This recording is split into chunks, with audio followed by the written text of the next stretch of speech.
ప్రజారోగ్యాన్ని YCP ప్రభుత్వం గాలికి వదిలేసిందని సింహాచలం దేవస్థానం మాజీ ట్రస్టీ విశాఖపట్నం జిల్లా టీడీపీ ప్రధాన కార్యదర్శి పాషర్ల ప్రసాద్ ఆరోపించారు. విశాఖ నగరంలోని కోరమండల సమీపంలో క్రీడా మైదానంలో కార్మికులను ఉద్దేశించి ఆయన మాట్లాడుతూ ఈ ప్రాంతంలోని ప్రజలు పరిశ్రమల నుండి వస్తున్న కాలుష్యంతో ఇబ్బంది పడుతున్నారని, పరిశ్రమలు కాలుష్యాన్ని నివారించడంలో వైసీపీ ప్రభుత్వం వైఫల్యం చెందిందని అన్నారు. పాలకులు పట్టించుకోకపోవడం వల్లనే ప్రజలు చాలా అనారోగ్యంతో ఇబ్బంది పడుతున్నారని తెలిపారు. ఇక్కడ నివసిస్తున్న స్థానికంగా ఉంటున్న యువతకు ఉపాధి లేక ఇతర ప్రదేశాలకు వలస వెళ్తున్నారని, స్థానికంగా ఉన్న పరిశ్రమల్లో స్థానిక యువతకు 70% ఉద్యోగాలు ఇవ్వాలని ప్రభుత్వ ఆదేశాలు ఉన్నప్పటికీ పరిశ్రమ యాజమాన్యాలు పట్టించుకోకపోవడం అన్యాయమని అన్నారు. చంద్రబాబు నాయుడు గారి ద్వారా, లోకేష్ బాబు ద్వారా, పవన్ కళ్యాణ్ గారి ద్వారా పెట్టి ఈ సమస్య, ప్రధానమైన సమస్య పారిశ్రామిక ప్రాంతంలో ఉండే ప్రజలు, యువత ఉండే సమస్యను మేము వాళ్ళకి తీసుకెళ్తామని మీ అందరూ తెలియజేసుకున్నాను.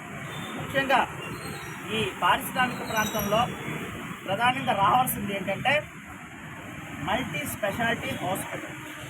ఆ హాస్పిటల్ మరి హెచ్పిసిఎల్ వాళ్ళు సుమారు 30,000 కోట్లతో అభివృద్ధి చేసి మరి వాళ్ళంతా విషయాన్ని ఇక్కడ ఉండే ప్రజలకు చల్లుతున్నారు. మరి ఇక్కడ ఉండే ప్రజలకి అనారోగ్యం పాలవుతున్నారు. ఇంకో పక్కన పోర్టు, గంగవరం పోర్టు ఉంది, అది అదాని చేతిలో పెట్టేశారు.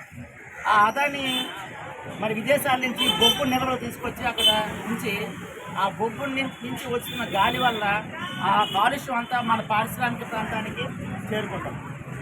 అలాగే సౌత్ నియోజకవర్గంలో ఆ పోర్ట్, మెయిన్ పోర్ట్, ఆ పోర్టులో ఉండే అది కాలుష్యం. ఇదంతా కాలుష్యమయమైపోయి ఈ ప్రాంతం అంతా అనారోగ్యాలకు గురవుతున్నారు ఇక్కడ ఉండే ప్రజలు. ఆ ప్రజలకి న్యాయం జరగాలి అంటే ఈ ప్రాంతంలో ఖచ్చితంగా మల్టీ స్పెషాలిటీ హాస్పిటల్ పెట్టాలి. దానిలో ఎస్పెషల్లీ బర్న్స్ వార్డ్ అనేది, మరి దాన్ని అధునాతనమైన బర్న్స్ వార్డ్ ముంబైలో ఉన్నాయి. అక్కడ 60% కాలిపోయినా సరే వాళ్ళని బతికించగలిగే బర్న్స్ వార్డ్స్ ఉన్నాయి. ఇక్కడ మనకి ఇక్కడ ఉన్నది ఏంటి, స్టీల్ ప్లాంట్లో ఉండేది అది మూసేశారు. ఉన్నది ఒకటే కేజీకి వెళ్తే 20% దాటి తెచ్చిపోతున్నారు. కానీ ఇక్కడ నుంచి అటు తీసుకెళ్లేసరికి తెచ్చిపోతున్నారు. ఇలాంటి సమస్యలు ఉన్నాయి. కాబట్టి ఆ బన్స్ వాటితోటి ఇక్కడ ఈ ప్రాంతంలోనే నిర్మించాలనేది ప్రధానమైన డిమాండ్. నెక్స్ట్ మన కోరమండల్లో అయితేనేమి, హెచ్పిసిలో, ఈ కంపెనీస్ ఏవైనా సరే సిఎస్ఆర్ నిధులను ఉంటాయి. 2% ప్రాఫిట్స్ పైన వచ్చే 2% నిధుల్ని వీటికి ఖర్చు పెట్టాలి. ఏంటి, ఆ చుట్టూ ఉండే ప్రజలకి ఖర్చు పెట్టాలి. సిఎస్ఆర్ నిధులను ఉంటాయి.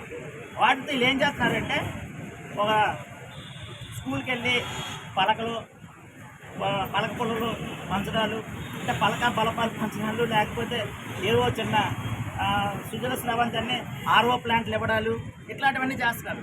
అది కాదు మనకు కావాల్సింది. ఇక్కడ ఉండే యువతకి అధునాతనమైన స్టేడియంస్ కావాలి. ఆ స్టేడియంస్ కూడా వాళ్ళే నిర్వహించాలి. ఎవరైతే ఏ కంపెనీస్ అయితే ఉన్నాయో ఆ కంపెనీ వాళ్ళే ఆ స్టేడియంలో నిర్వహించాలి. అలాగే హాస్పిటల్ నిర్వహించాలి. హాస్పిటల్ కట్టిస్తాం,